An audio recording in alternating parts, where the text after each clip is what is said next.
নমস্কার বন্ধুরা, আমি মৌমিতা হোম কুকিং চ্যানেলে আপনাদের সবাইকে জানাই স্বাগত। আজকে আমি মায়াপুরের একটি প্রসিদ্ধ রেসিপি নিয়ে চলে এসেছি। রেসিপিটি ভালো লাগলে অবশ্যই চ্যানেলটিকে লাইক শেয়ার কমেন্ট করবেন এবং আমার পাশে থাকবেন। পাশে থাকা বেল আইকনটি প্রেস করবেন এবং যেসব আমার নতুন বন্ধুরা রয়েছেন চ্যানেলটিকে অবশ্যই সাবস্ক্রাইব করে দেবেন। বন্ধুরা দেখুন, আমি এই রেসিপি বানানোর জন্য নিয়ে নিচ্ছি এখানে আমি 700 গ্রাম ময়দা। এই ময়দাতে আমি দিয়ে দেবো পরিমাণ মতো লবণ। লবণটা আমি পরিমাণ মতো দিয়ে দিলাম। ভালো করে মেখে নেব ময়দার সঙ্গে। এবার আমি অল্প অল্প করে জল দিয়ে ময়দাটা মেখে নেব।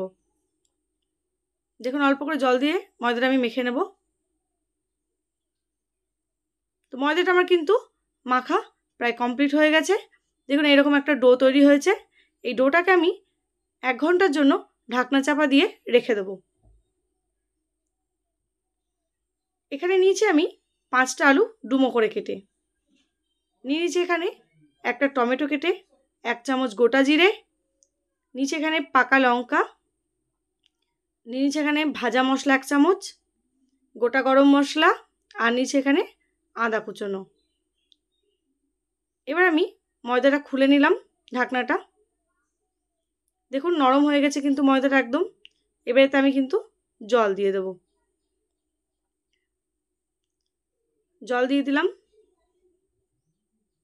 ময়দাটাকে এবার আমি জলে খুব ভালো করে এভাবে মেখে নেব। আপনারা দেখুন, ঠিক এভাবেই কিন্তু এটা মেখে নিতে হবে। এইভাবেই কিন্তু রেসিপিটা তৈরি হবে। তো দেখুন, আমি মেখে নিচ্ছি। দেখুন ময়দার জলটা কীরকম ঘন হয়েছে। এটা কিন্তু পরিষ্কার জল হতে হবে, তখনই এটা কিন্তু কমপ্লিট হবে মাখানো। তো দেখুন, আবারও আমি জল দিয়ে দিলাম। এবার ভালো করে আরও কিছুক্ষণ ধরে আমি এটা মেখে নেব। এর থেকে যে পরিষ্কার জলটা বেরোবে, দেখুন অনেকটা জল কিন্তু পরিষ্কার হয়েছে। আরও একটুখানি আমি জল দিয়ে দেব। দেখুন, আর একটু জল দিয়ে দিলাম। আবারও খানিকক্ষণ এটা মেখে নেব। দেখুন, এটা কিন্তু রাবারের মতন একটা জিনিস বেরিয়েছে। এইটাই কিন্তু আমি আজকে রান্না করে দেখাবো। দেখুন, জলটা কিন্তু একদম পরিষ্কার হয়ে গেছে। দেখুন, আমি এখানে 750 ময়দা নিয়েছিলাম, সেটা কতটুকু হয়েছে আপনারা দেখতে পাচ্ছেন। কড়াইয়ে দিয়ে দিলাম সাদা তেল। তেলটা আমি কিছুক্ষণ গরম হতে দেব। এদিকে আমি এই ময়দাটা আমি ছোট ছোট করে টুকরো টুকরো করে নেব। দেখুন, এরকম ছোট ছোট করে আমি নেব। এইটা সাইজটাই ঠিক হবে। এর থেকে বেশি বড় নিলে কিন্তু এর যে বড়াটা ভাজবো সেটা কিন্তু বড় বড় হয়ে যাবে। তো দেখুন, এখানে নিয়েছি ছোটো ছোটো করে। এবার আমি তেলে ছেড়ে দিলাম একটা একটা করে। দেখুন, তেলে ছেড়ে দিচ্ছি। এটা কিন্তু ভালো করে ভেজে নিতে হবে।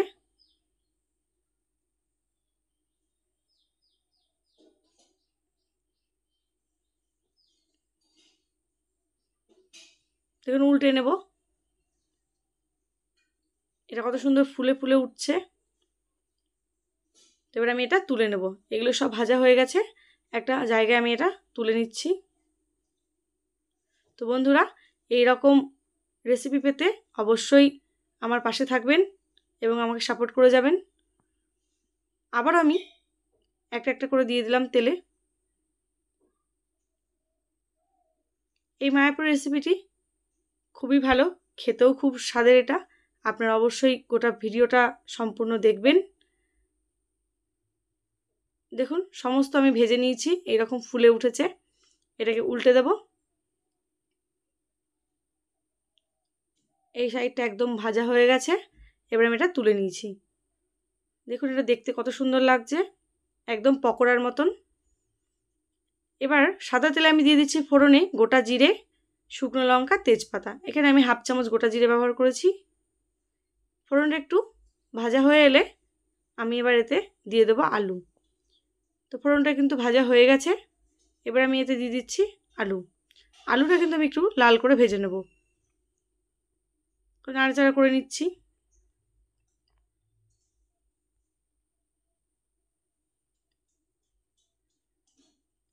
এবার আমি একটা মিক্সিং জারে দিয়ে দিলাম আদা, দিয়ে দেবো এখানে গোটা জিরে, তারপরে এখানে ব্যবহার করব পাকা লঙ্কা, আর দিয়ে দেবো এখানে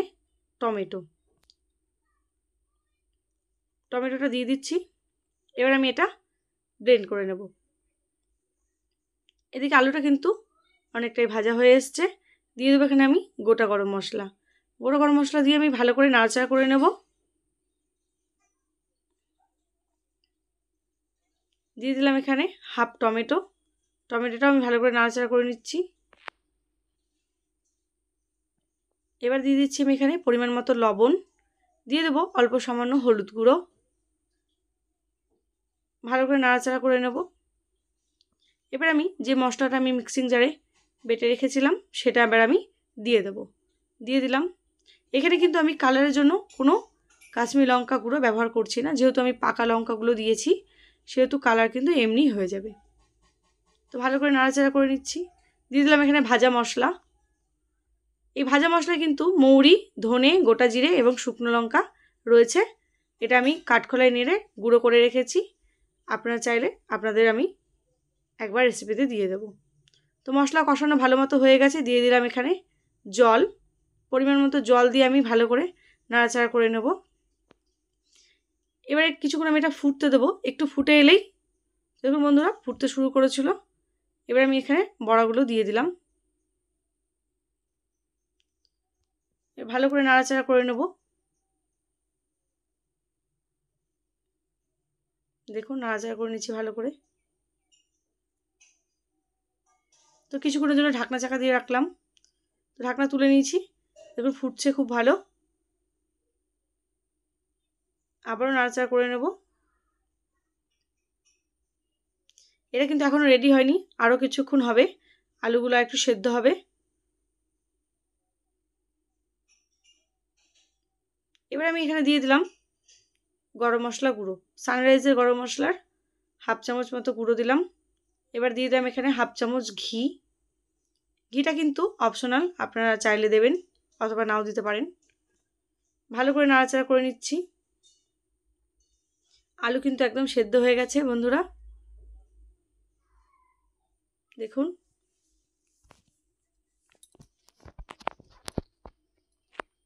এবার আমি এখানে আবারও ঢাকনা চাপা দিয়ে রাখলাম কিছুক্ষণের জন্য।